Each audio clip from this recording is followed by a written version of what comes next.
brebis galeuse, Jules Laurent, vous avez repris, vous qui êtes rédacteur en chef avant-hier, vous avez repris le terme qui est souvent utilisé pour décrier la droite nationale. Tout à fait, c'est vrai que depuis des années, l'ensemble des enquêtes des journalistes se sont concentrés sur les brebis galeuses du Rassemblement national. Il était temps d'avoir une enquête sur les brebis galeuses de la France insoumise et nous, on a épinglé 100 candidats qui sont pour le moins pas vraiment connus du grand public parce que masqués par l'exposition des grandes têtes de liste. C'est par exemple le cas dans le 93. Alors, attendez, avant de nous dire des noms, et ça c'est pour nous une exclusivité, on est ravis. Déjà, comment vous avez procédé? Parce que nous, on se dit frontières, mais comment est-ce qu'ils font déjà pour sortir tout le temps des infos? Comment est-ce que vous avez procédé pour enquêter? Parce que ça veut dire aussi que les autres ne le font pas. Mais dites-moi comment vous avez procédé. Alors c'est une enquête un mois sur laquelle on a tout simplement épluché toutes les têtes de liste de la France insoumise. Il faut savoir que là, on vous parle dans une situation où toutes les listes ne sont pas encore sorties. On est vraiment sur des têtes de liste et certaines listes qui sont sorties. Et avec nos équipes de frontières, nous avons travaillé sur ces listes, regardé les réseaux sociaux, les prises de position sur des sujets polémiques et nous les avons appris confrontés pour savoir s'ils étaient encore d'accord avec ces prises de position qu'ils avaient tenues par le passé sur des choses. On a révélé donc des candidats très sulfureux, des prises de position qui sont de l'apologie de la violence des antifascistes, de l'apologie de l'islamisme, de l'apologie de l'antisémitisme, toutes les choses qui sont reprochées en permanence à la France insoumise. Et cette fois-ci, on arrive avec un dossier avec des preuves. On a à l'intérieur du magazine mis toutes les preuves directement pour que le public puisse aussi retrouver ce qu'on avance à l'intérieur de nos écrits. Ça permet d'avoir quelque chose de visuel et des éléments concrets pour se baser. Une vraie enquête de terrain. Je montre ici sur l'application Europe 1 ou bien sur europe1.fr les brebis galeuses de LFI La Une du magazine Hors Série et Frontières qui sort aujourd'hui. Maintenant, des noms.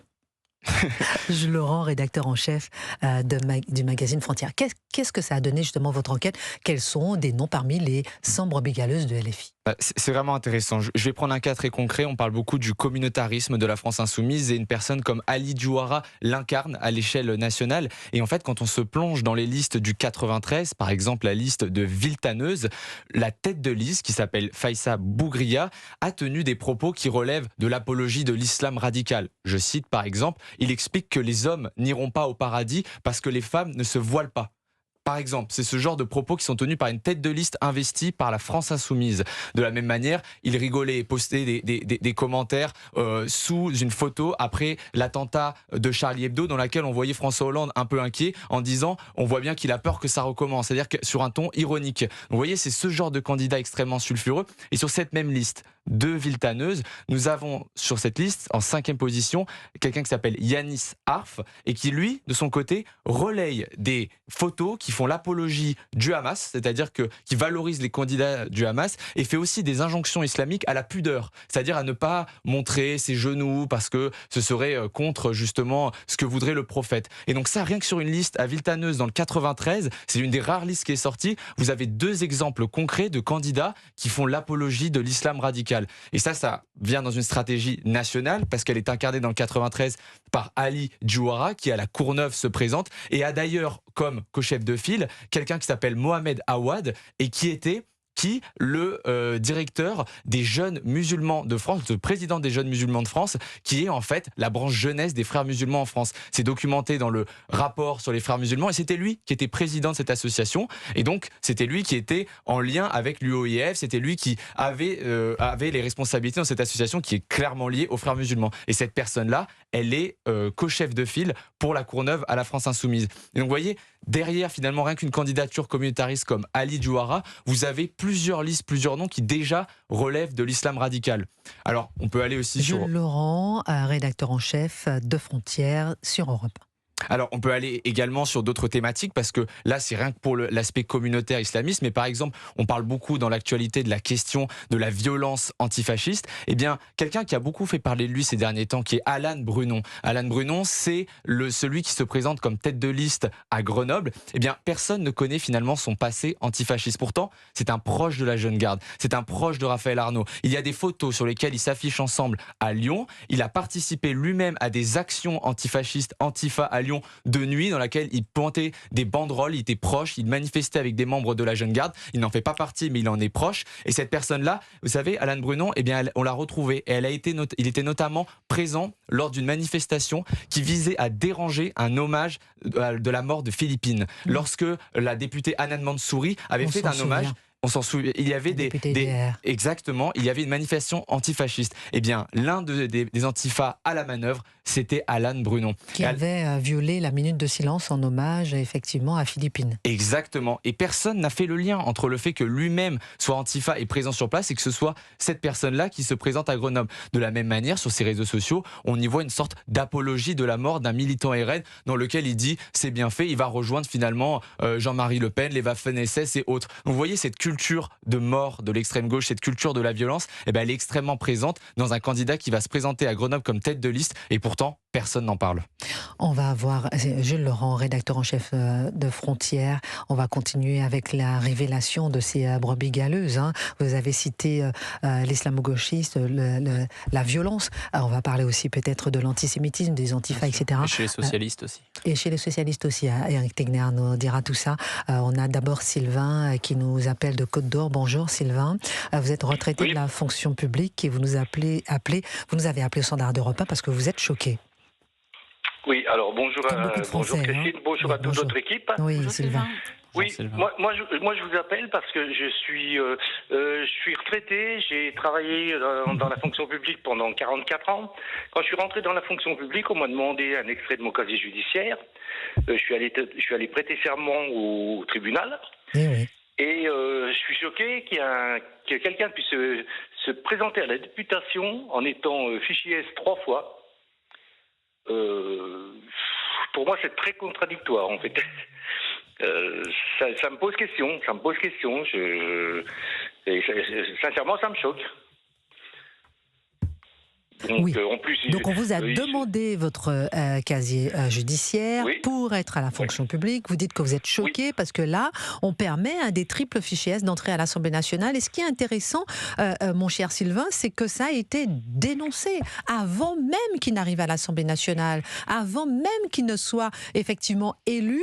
Ça a été dénoncé par de nombreuses personnalités, par de nombreux politiques à droite, par de nombreux médias, dont CNews Europe 1. Attention, un triple fichier S arrive à l'Assemblée nationale. Et qu'est-ce qu'on a répondu ? Triple fichier S, finalement, c'est pas grand-chose. Donc moi, je serais curieux de savoir le statut que peut avoir un député, en fait. Est-ce que tout le monde peut se présenter à la députation, même en ayant un casier judiciaire, voilà, moi, ça me stupéfait. Complètement. Merci beaucoup pour votre appel, mon cher Sylvain. Gabriel Cluzel voulait réagir.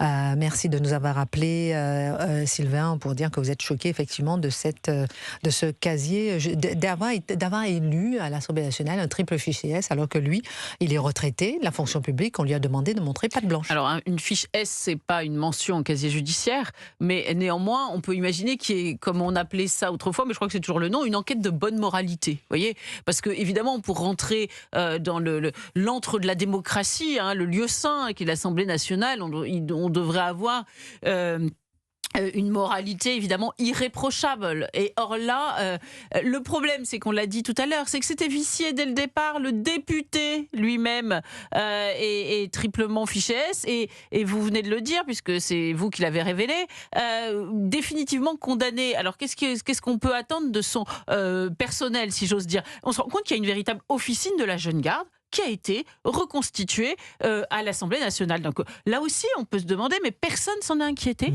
Personne ne s'est posé de questions.